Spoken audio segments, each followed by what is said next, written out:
ABN Marathi news मध्ये आपल्या सर्वांचं स्वागत आहे। ताज्या बातम्यांसाठी एबीएन मराठी न्यूजला सबस्क्राइब। आज आरक्षणाच्या लढ्याला 43 वर्ष पूर्ण झाले। हा लढा 43 वर्षापासून सुरू होता आरक्षणाचा। कैलासवासी अण्णासाहेब पाटील यांनी हा लढा सुरू केलेला। आज 2 सप्टेंबर 2025 दिवशी दुसऱ्या पहिल्याची सुरुवात सुद्धा अण्णासाहेब पाटीलने केली होती, पण त्याचा एंड सुद्धा जरांगे पाटलांनी केला। मराठा समाजाला जे न्याय देण्याचं जे काम केलं आहे ते जरांगे पाटील साहेब, अण्णासाहेब पाटील यांनी केलेलं आहे। आणि आज आपण बघितलं, आम्ही जवळजवळ 3-4 दिवस तिथं होतो। जशी सुरुवात इथं सोलापूरपासून आम्ही निघालो तर तुफान गर्दी, प्रचंड प्रतिसाद ह्या आंदोलनाला होता। आणि तिथं पाहिलं असता आपण बघितलं की आम्ही सुरुवातीला ज्यावेळेस गेलो, आम्हाला हे आरक्षण गॅझेटियर हे सहसा मिळालेलं नाही। आम्ही त्याशी सर्वांनी संघर्ष केलेला आहे आणि संघर्ष करून आम्ही मुंबईला आरक्षण मागायला गेलो, तिथं सुद्धा मराठ्याची अवहेलनाच केलेली आहे। शासनानं आता म्हणजे स्वतःहून त्याने आरक्षण दिलं नाही। जोपर्यंत मनोज जरांगे पाटील ठाम राहिले नाहीत, तुम्ही गोळ्या जरी झाडल्या तर आम्ही इथं हलणार नाही, अशा स्पष्ट शब्दात त्यांनी सांगितलं। आणि त्यावेळेस कुठं सरकार हल्लं। अगोदर 2 दिवस ज्या महाराष्ट्रातून मराठा समाज गेला होता, त्या समाजाच्या आमच्या समाजाचे जे मावळे होते त्यांना तिथं जेवण मिळून नाही, चहा मिळून दिलं नाही किंवा बाथरूमची व्यवस्था केली नाही, तिथं बसण्याची व्यवस्थित। कोर्टानं आदेश काय दिला की आझाद मैदानामध्ये फक्त 5000 लोकांना परमिशन, पण 5000 मैदानात बसायला तिथं कुठलीही व्यवस्था नव्हती। आणि त्या आझाद मैदानात सगळं चिखल होता आणि सर्व मराठा बांधव असे चिखलात बसले। आपण सर्वांना फोटो बघितले असतील। तर इतका त्रास आम्हाला शासनाने दिला, पण आम्ही जरांगे पाटील आता आम्ही एवढे दिवस म्हणतो आरक्षण घेतल्याशिवाय राहत नाही, पण त्या दिवशी सांगितलं आम्ही आरक्षण घेऊनच जाणार, त्याशिवाय परत जाणार नाही अशी शपथ खाऊन बसलो होतो। त्यामुळे आम्हाला मराठ्याला आरक्षण मिळालं। ते बी आरक्षण कसं मिळालं की हैदराबाद गॅजेटची लगेच मंजुरी दिलेली आहे, तत्वतः मंजुरी दिलेली आहे। आणि सातारचं जे गॅजेट आहे त्याला 15 दिवसाची मुदत शिवेंद्रराजे भोसलेने मागितली होती, पण जरांगे दादा काय म्हणलं, तुम्ही 15 दिवसाची नाही महिन्याची मुदत घ्या, पण त्याच्या आत मला साताराचं गॅजेट सुद्धा लागू झालं पाहिजे आणि त्याच्या ज्या काही नोंदी वगैरे असतील ते ओळखण्याचं काम तुम्ही लवकरात लवकर करा अशा पद्धतीनं। आणि ज्या महाराष्ट्रामध्ये जे मराठा समाज आंदोलनाच्या माध्यमातून 14,000 गुन्हे जे दाखल झाले होते, जे कोर्टाच्या माध्यमातून सोडवणं ते कोर्टाच्या माध्यमातून सोडायचे, बाकीचे जे शासनाच्या अधिपत्याखाली असतील ते शासनाने सोडून द्यायचे। अशा 3 मोठ्या मागण्या तर आमच्या पूर्ण झाल्या।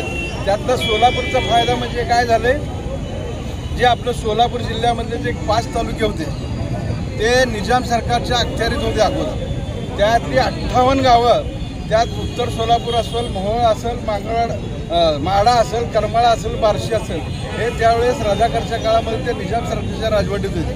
त्यातल्या 58 गावं तर अशी पूर्ण वगळलेली होती। ते 58 गावं सुद्धा मोहोळ बार्शी तालुक्यात ह्यात आले।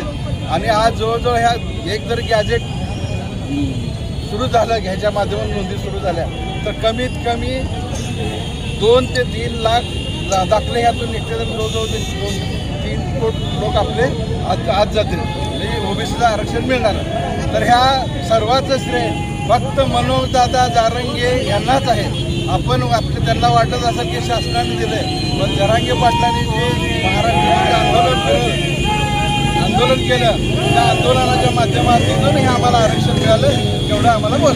जरांगे पाटील यांच्या नेतृत्वाखाली करोडो गरजवंत मराठा मुंबई या ठिकाणी गेल्या 5-6 दिवसापासून आपल्या न्यायिक मागणीसाठी मराठा आरक्षण 50% मधनं मिळालं पाहिजे या भूमिकेशी जरांगे पाटील यांच्या नेतृत्वाखाली आझाद मैदान या ठिकाणी गेल्या 5-6 दिवसापासून ऊन, वारा, पाऊस, वादळ याची कुठलीही तमा न बाळगता करोडो गरजवंत मराठा आपल्या महाराष्ट्राची राजधानी मुंबई या ठिकाणी फक्त मराठ्यांचा कुंभमेळा त्या ठिकाणी दिसत होता।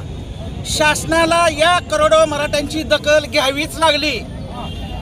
18 सप्टेंबर 2022ला याच सोलापूर जिल्ह्यात मराठा समाजाला सरसकट 50% बंद आरक्षण मिळालं पाहिजे या भूमिकेशी स्वतः जरांगे पाटील या सोलापुरात होते आणि आम्ही त्याच वेळेस सांगितलं होतं जरांगे पाटलांच्या उपस्थितीत, त्यावेळेस भाऊ होते, नाना होते, बरीच मंडळी उपस्थित होते। या मराठ्यांच्या सुप्त क्रांतीची दखल वेळीच घ्या, अन्यथा मराठा समाज उद्रेक केल्याशिवाय राहणार नाही. त्यामुळं मराठा समाज करोडोच्या संख्येने या मुंबईत गेला आणि शासनाला मराठा आरक्षणासाठी देण्यासाठी भाग पाडावं लागलं. आज महाराष्ट्र शासनाने ज्या गरजवंत मराठ्यांच्या 8 मागण्या होत्या, त्या 8 मागण्यापैकी 6 मागण्या त्यांना तात्काळ मान्य कराव्या लागल्या. त्याचे GR काढले. सगळ्यात पहिली मागणी हैदराबादचं गॅजेट असेल, ज्या हैदराबादच्या शासनानं ह्याच्या अगोदर शासनाच्या वतीनं 57 ते 58 लाख नोंदी कुणबी नोंदी सापडल्यात असं शासनानं जाहीर केलेलं आहे.